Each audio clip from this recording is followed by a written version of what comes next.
Well taken. We're here at Bull Sluice at low water looking for paddlesnakes. Coming up, we've got some awesome whitewater from all around the southeast. You'll see great lines and ugly carnage. But best of all, it's mostly open boats, on the theory that bigger boats give better carnage. And we've solved one of the mysteries as to why people flip in rapids. So we'll take you now to Little River Canyon. Me, I'm going down this hole to see if there's a paddlesnake.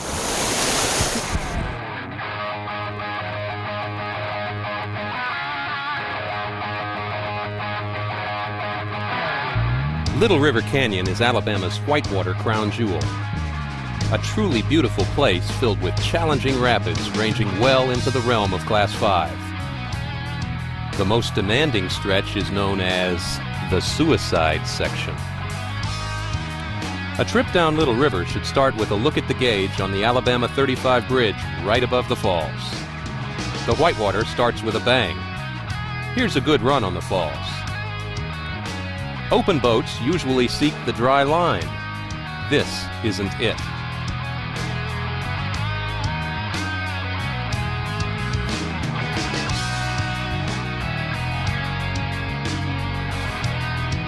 In case you're wondering, the dry line is on the far left. There are a number of Class 3 and 4 drops before the really big stuff starts.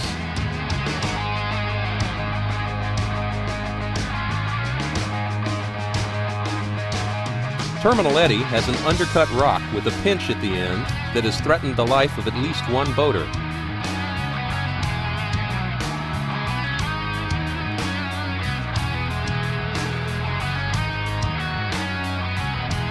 Avalanche marks the beginning of the steep part.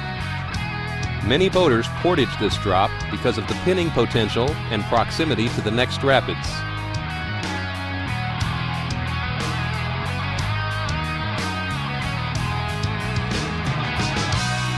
That was the standard left line. Now here's an interesting line right down the middle.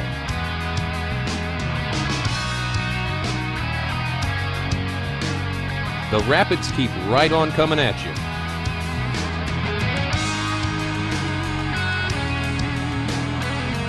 Cable Falls is next. This is an example of the perfect line on cable.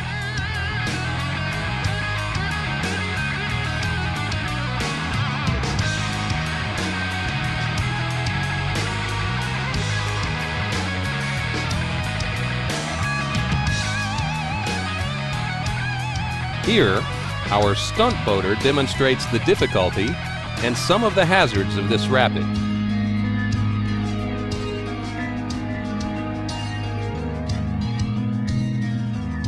There's a mean eddy line at this level, and it feeds right into an undercut rock.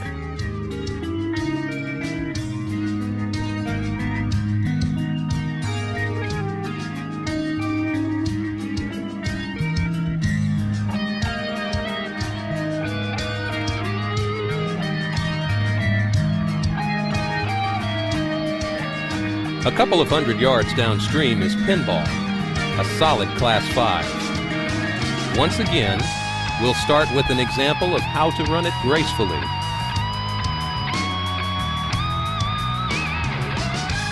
And now our stunt boater will show us a line that shows the importance of being on the tongue.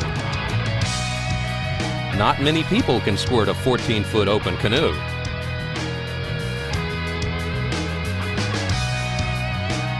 The rapid is easier to run from the eddy at the top of the main chute. Of course, making the eddy is the trick. It doesn't matter how you do it.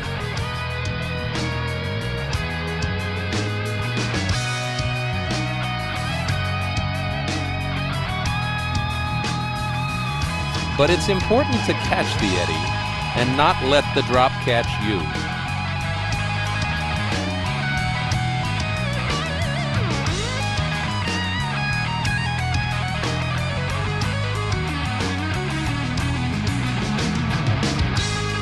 A good fast roll is a great asset on this river. If you don't have one, then bring the instructions so you can read them while you're upside down.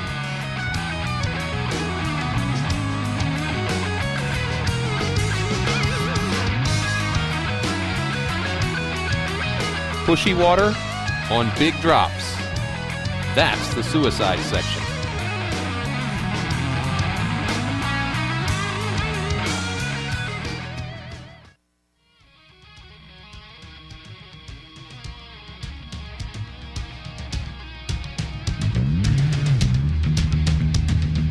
There's another put-in below the suicide section known as the Upper Two.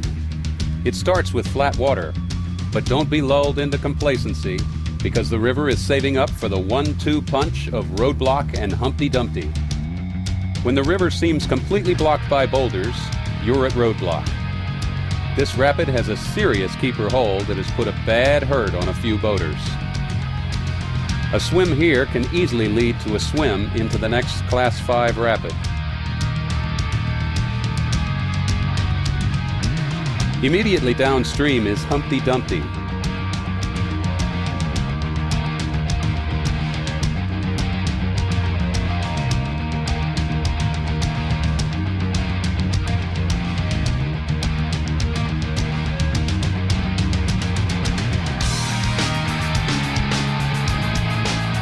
Numerous hazards await the unprepared boater, including rock sieves, pinning points, and some mysterious evil force that flips canoes and kayaks alike.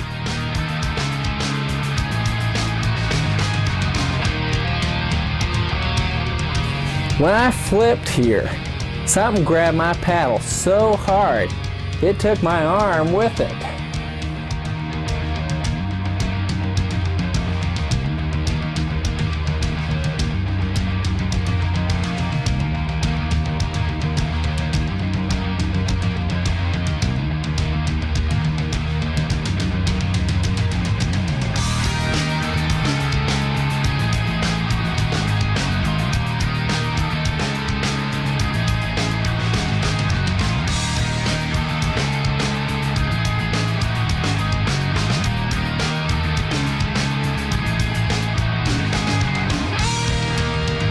After a few miles of Class 4 boogie comes Deep Throat. This one has a hole on the left at the bottom that can swallow paddler and boat. Like most rapids on this river, it has pinning hazards also. But if you run it right, it's big water fun.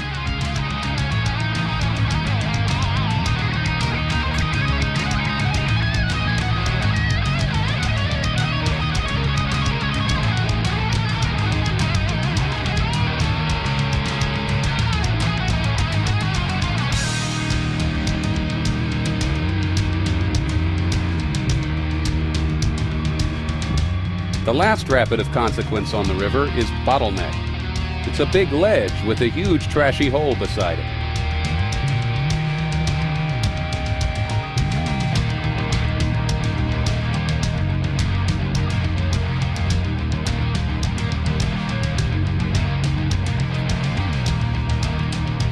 As a public service, our stunt boaters will now demonstrate the wrong way to run this rapid.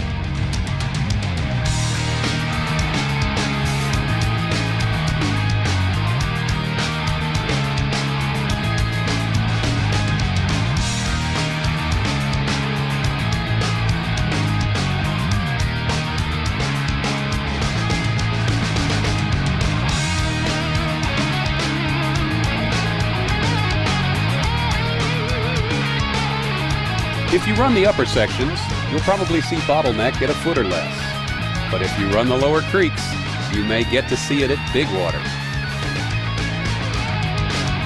Little River Canyon is a beautiful place, but now let's move on to something completely different.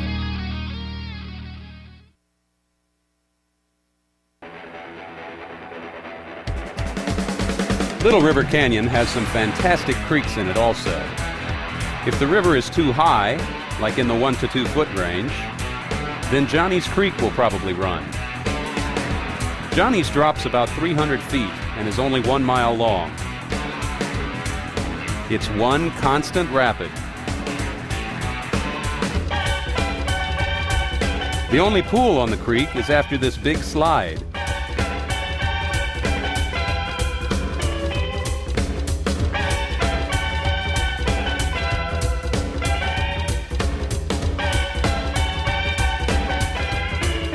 Look out for downed trees. The pool marks the beginning of the most difficult series of drops, known as Gorilla Constrictor. This is the entrance.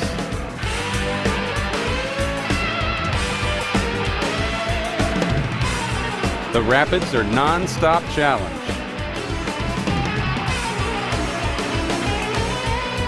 And the lines are rocky and tight.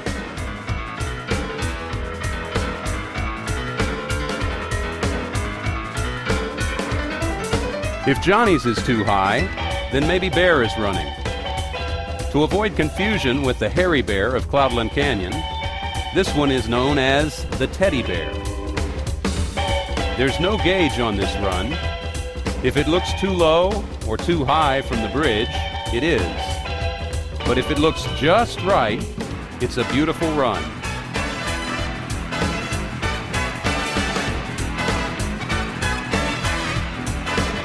It doesn't drop as fast as Johnnies, so it's not as difficult. But the scenery is spectacular and the rapids are fun.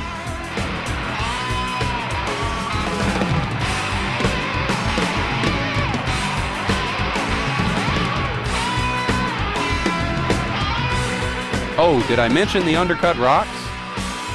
Some people carry out at the chairlift, but they're missing out on the big water of the lower canyon. Bear only runs when the river is roaring at 5,000 or 6,000 CFS. This is Bottleneck at 6,250. When Little River is really high, Wolf Creek may run. Wolf starts with a large, complicated waterfall that is just beautiful to sit and look at. Run it if you can, because the portage is hard.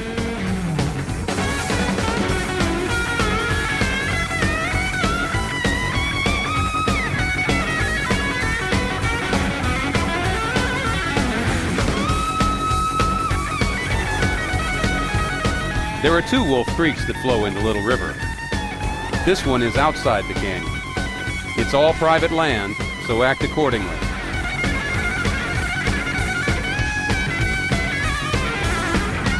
Like many creeks, level matters a lot. These readings were from the gauge on the top bridge. Little River Canyon is a really special place. It's rare that there's too much water to run something. So, if the canyon is over 1,600 cubes, it'll be well worth the trip.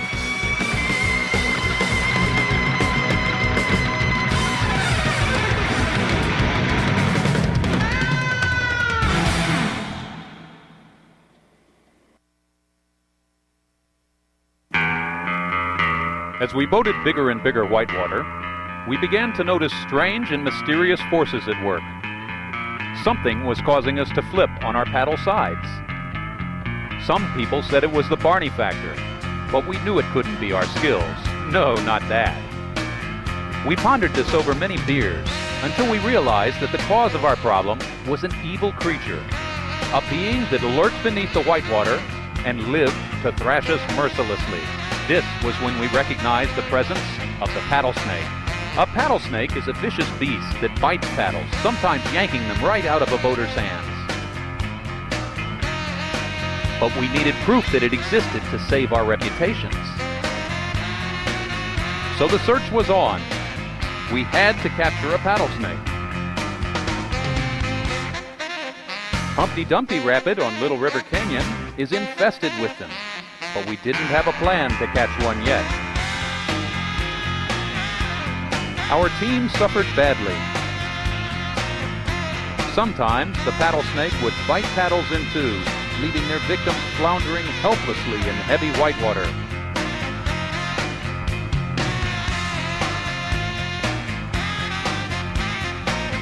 So we returned to the Chattooga. We knew that there were paddlesnakes living in Bull Sluice Rapid. The carnage they cause is unmistakable. They'd been spotted in Raven Chute also.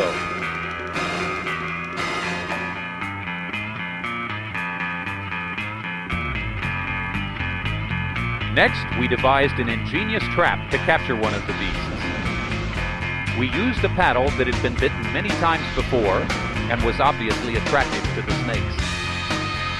To that, we added a simple rat trap, hoping that the snake would bite the paddle and get snapped by the trap.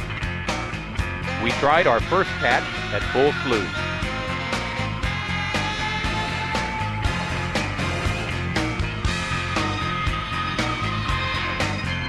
Our first attempts were unsuccessful.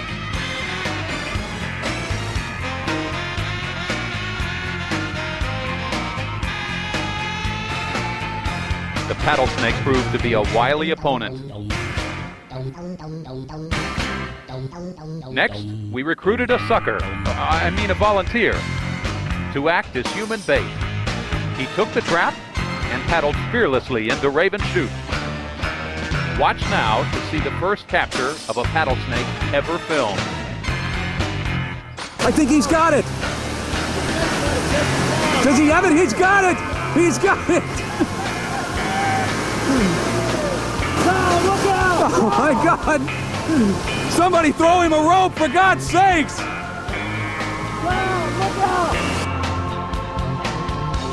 What do you got there, Milt?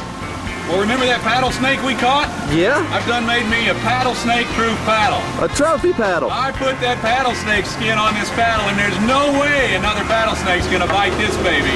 We'll see. Paddlesnakes are everywhere. All you can do is keep your paddle moving and your eyes open, and you may see one too.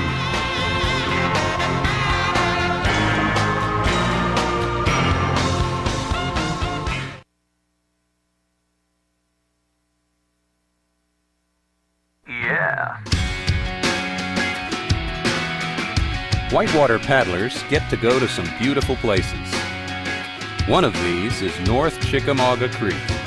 This classic run is located on Walden's Ridge near Chattanooga.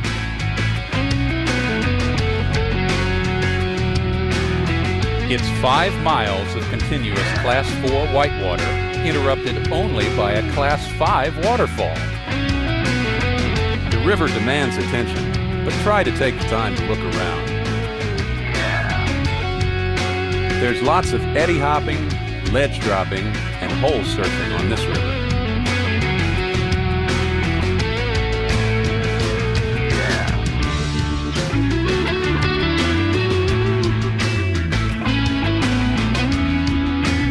Cain Creek flows into the North Chick above North Chick Falls.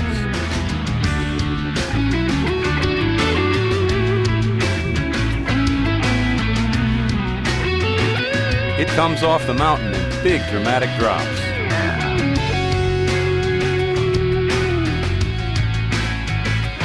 You'd better have a good roll because this is a demanding run.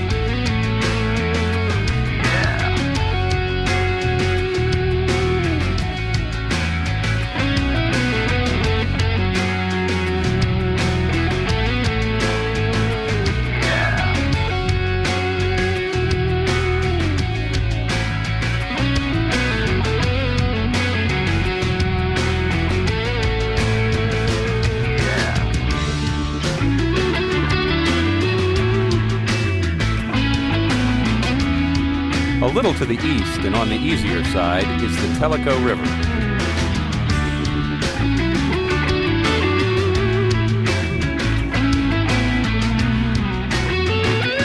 It's an excellent training ground for verticality.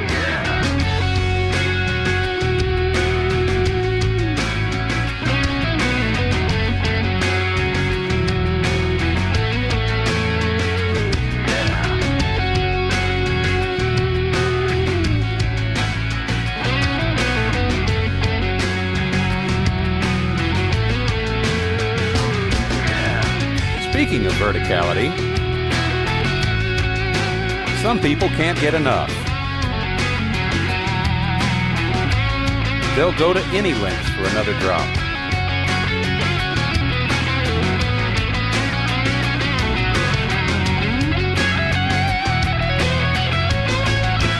Wildcat Creek is a tiny tributary of the Tellico. I'm not sure this creek ever has enough water. The Despite the lack of water, this is one of the neatest rapids that I've ever seen.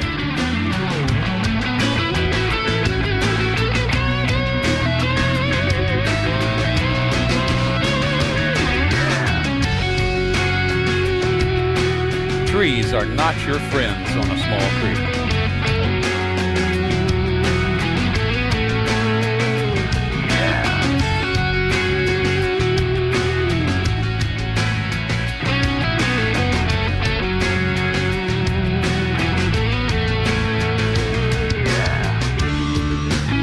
Just south over the Georgia border is the Conasauga River.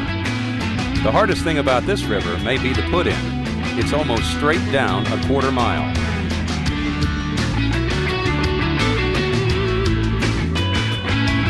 But down in the gorge, there are a few good rapids. As usual, the scenery is worth it.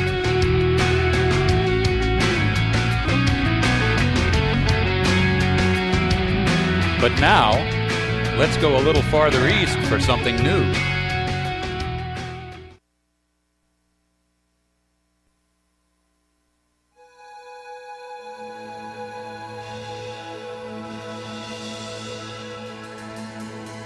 Tallulah Gorge was opened to whitewater boating in November 1997. On the first day, 500 CFS of water went rumbling down the gorge and the rapids came to life. The carry-in is down a long staircase built to protect the beauty and the endangered species of the gorge. At the bottom of the stairs is the top of the first rapid. There is no warm-up.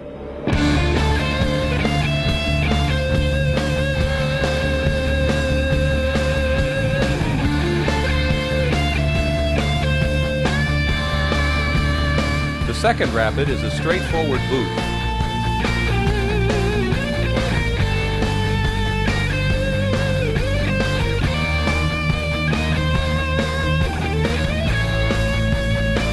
After the booth, you'd better catch an eddy because the main event is next. Oceana Falls drops 55 vertical feet.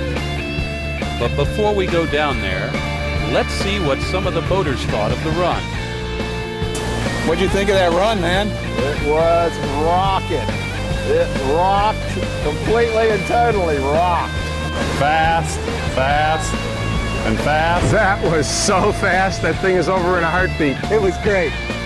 All I saw was a big wall of white and bracing and bracing and more bracing. What a thrill that is. It's an express run down the mountain, right into a big hole. If you didn't notice, it's exciting. There are two lines on Oceana. The left one is straight down the left side. The right one is more complicated.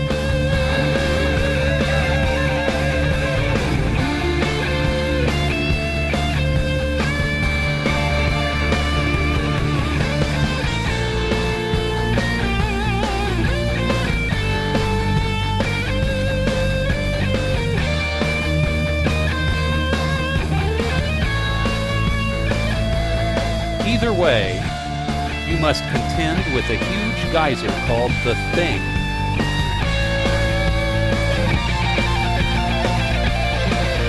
The geyser is caused by a big block of rock stopping the course of the water. If one enters the top too far right, it will stop the course of the boat also.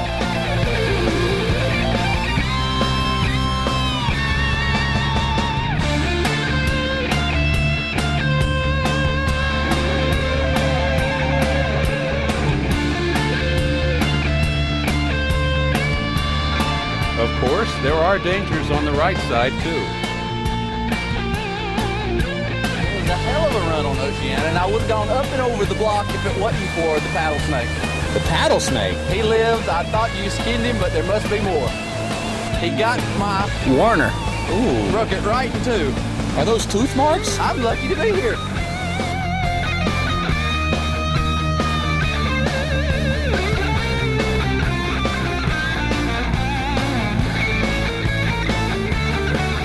After a long technical rapid is the next big drop. Bridal Veil Falls makes a fun play spot in the summer when there's no water in the river. But add a few hundred CFS of water, and that slide turns into a monster hole.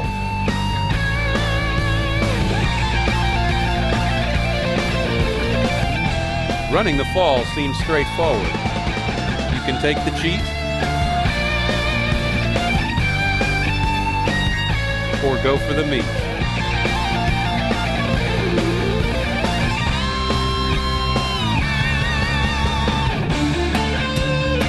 But sometimes, the whole monster will not be denied a meal.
Bridal Veil, you can see downstream to the rock formation called the amphitheater, where the next rapid is. The rapid at the amphitheater starts out with a ledge.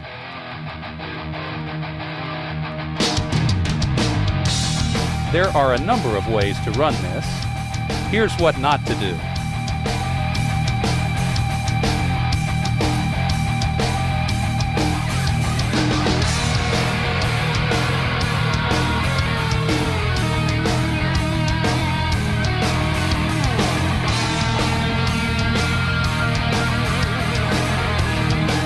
After the ledge, there's a series of pour-overs and holds.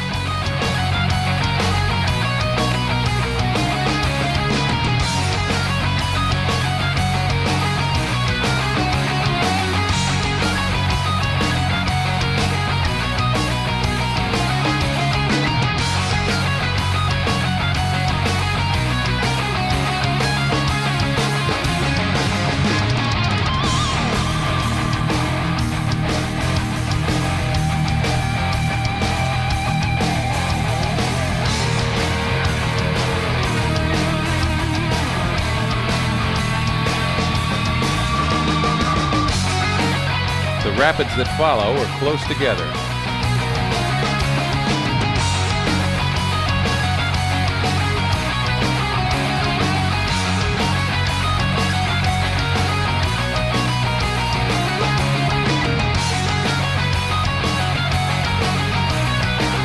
This one is a sloped ledge. The left run feeds a bad undercut, so most people run beside a big hole.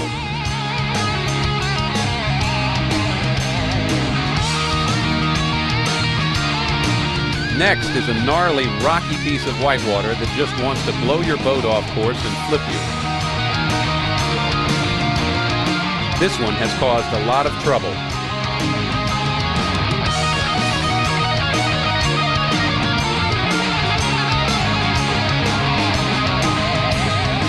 Monster. I don't know what it was, but it's starting to hurt.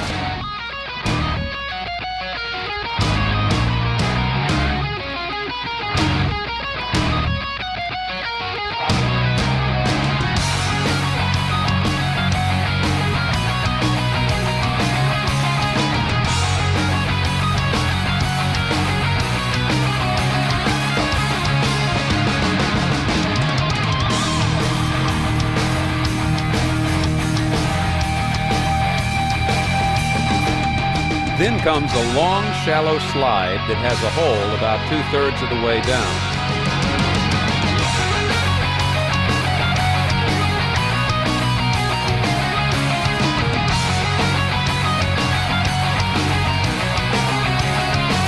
The last good ledge is at the end of the river just before the powerhouse. But there's an aggressive paddlesnake that lives here, so watch out. I don't know, it seemed like something in the rapid grabbed my paddle. Something with intelligence.